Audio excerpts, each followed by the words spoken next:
Next game up on the roster is Sunday Night Football. It gives us the Atlanta Falcons heading into Minnesota to take on the Minnesota Vikings. Guys, the Falcons are looking to bounce back after ugly Week 1 loss, while the Vikings are trying to build momentum after opening the season 1-0. Let's start with the Atlanta Falcons. This offense is supposed to be built around the running game, but in Week 1, it completely collapsed. The Falcons ranked second in rushing success rate last season, led by Bijan Robinson in a powerhouse offensive line against the Buccaneers in Week 1. They were second to last. Their run block win rate plummeted to 30th in the league, just 63%. Coach Raheem Morris said it wasn't just losing right tackle Caleb McCarthy for the season, but we didn't play well as a group. If the Falcons want to have any chance in Minnesota, they got to get back to the bread and butter. That's physical, consistent rushing attack. There were some positives, though. Second-year quarterback Michael Penix Jr. did throw for 298 yards in his debut for the season. The last Falcon quarterbacks to throw at least 250 yards in his first 2 games of his season is Matt Ryan back in 2020. Michael Penix Jr. has shown he can pull the ball down and run down the field as well. Now, Atlanta has complete with that balance. Now for the Minnesota Vikings.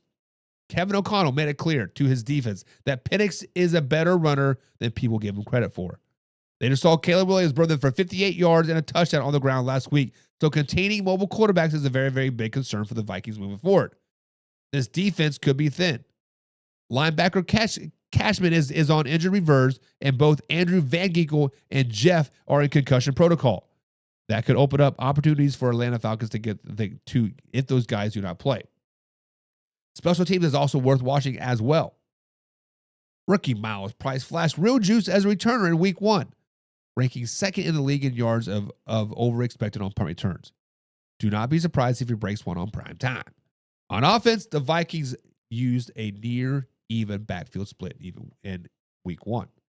Aaron Jones got the big touchdown run, but Jordan Mason actually led in carries. Expect a 50-50 approach again to continue, which makes both teams flex-worthy managers. Keys matchup here, Falcons offensive line versus the Vikings defensive unit. Can Atlanta reestablish their rushing identity in this Week 2 matchup? Now, the Vikings are favored by 3.5 points in this game. The over-under is 44.5. The betting trends aren't kind to Atlanta. They're just 1-5 against the spread as underdogs since Raheem Morris took over. Guys, this game comes whether down the Falcons can get back to who they are, or they can run the ball. Asking a second-year quarterback to carry their time in prime time versus the Minnesota Vikings is a little bit too much. I like what Kevin O'Connell is building, and even more with the defensive injuries. I think the Vikings make enough plays to win the game at home. Vikings win this game 27-21. But what do you guys think?